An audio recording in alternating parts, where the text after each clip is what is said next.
Hi everyone!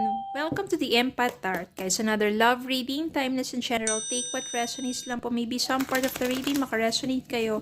Some part of it hindi. Totally makaresonate na parang kwento ninyo ito. O meron kayong sabihin natin mga energies dito na talagang sa pulse sa inyong sitwasyon ngayon. Okay? Ano kayang love connections ito at mga gabay at aral sa buhay pag-ibig? Spirit guys, send me messages. Anong love connections ito? Lessons in life and guidance. Ang nais mong ibatid sa amin. Mga aral at gabay sa buhay pag-ibig. Spirit guys, send me more messages about these love connections. Lessons in life. Okay. Let's see. Queen of Wands. Four of Swords, Eight of Swords, Three of Pentacles,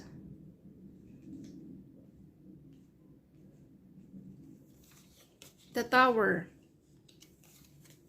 Seven of Cups,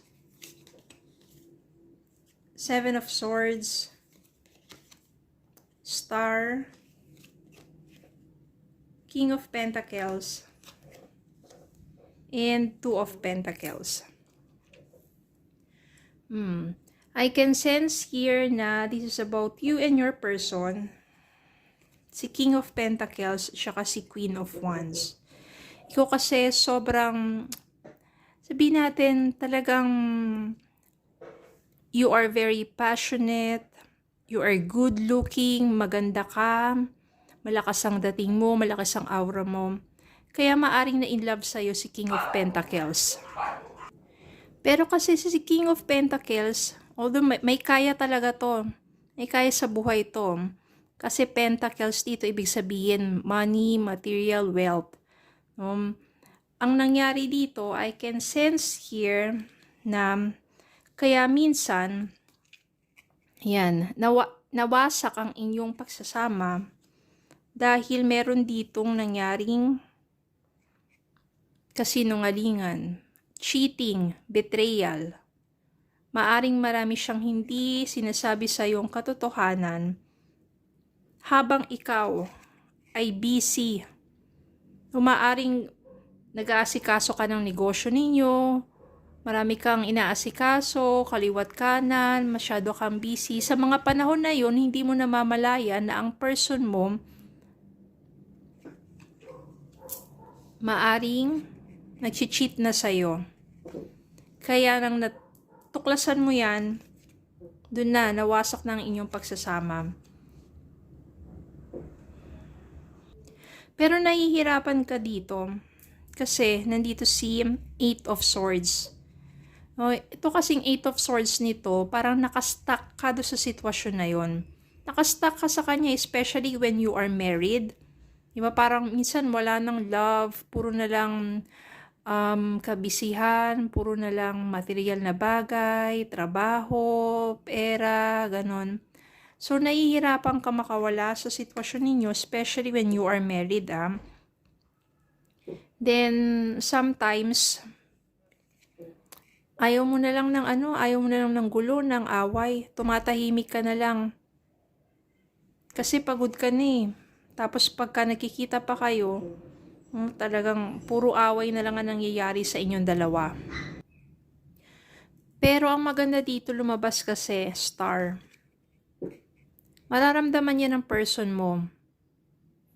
Mararamdaman niya sa ikabuturan ng kanyang puso at saka kanyang isipan na mali yung ginawa niya. Kaya yung Star dito, mag-redirect siya. Ibig sabihin, marirealize ng person mo na yung kanyang mga pagkakamali. Kaya naman yung Star dito is giving you hope and chances na maayos ang inyong pagsasama. Sabihin mo, na-cheat na nga eh, di ba? Napakasakit yun eh. Bakit kailangan pang Diba? Kasi lumabas din dito si Seven of Cups, ibig sabihin, marami kayong mga paraan para maayos ang inyong pagsasama.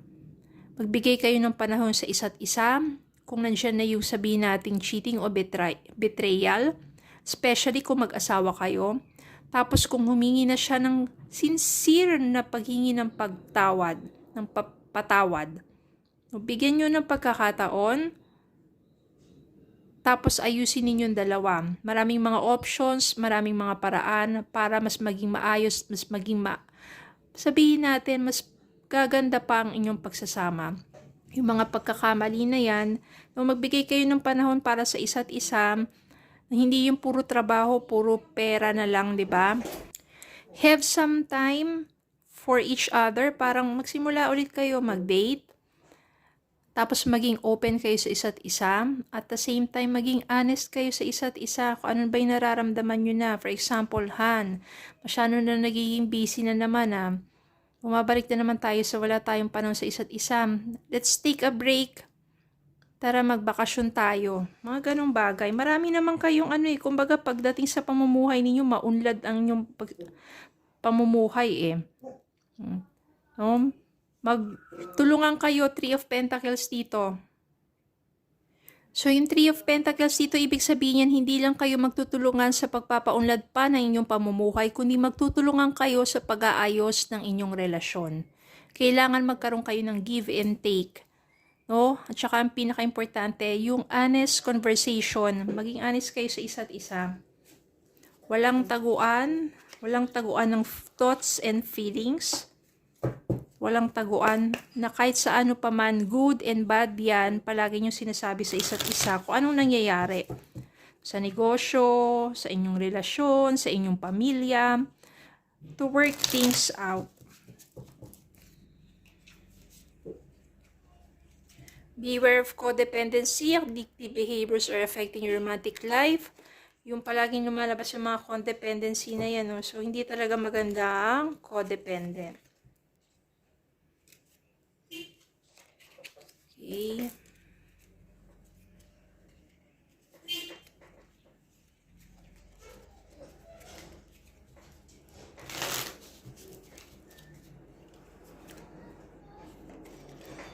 Unconditional love. The love between you and your person is eternal, nothing and no one can take it away from you. Mahal naman kayo ng person nyo Ngayon nadala lang ng mga sabihin natin tukso, pero 'di ba hindi naman dapat dahilan 'yon. Pero ang mahalaga dito, natuto kayo at isinasaayos nyo muli ang inyong pagsasama.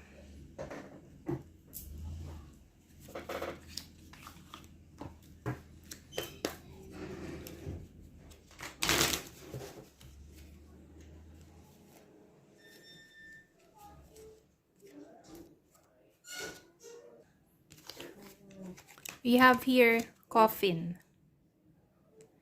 Endings bring new beginnings, growth, change, liberation, transition.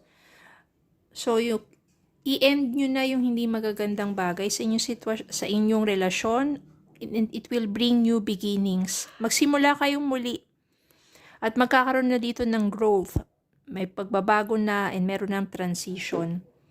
It will go down into a deep love with honesty, with respect to each other. At yun yung mas magpapatibay ng inyong relasyon.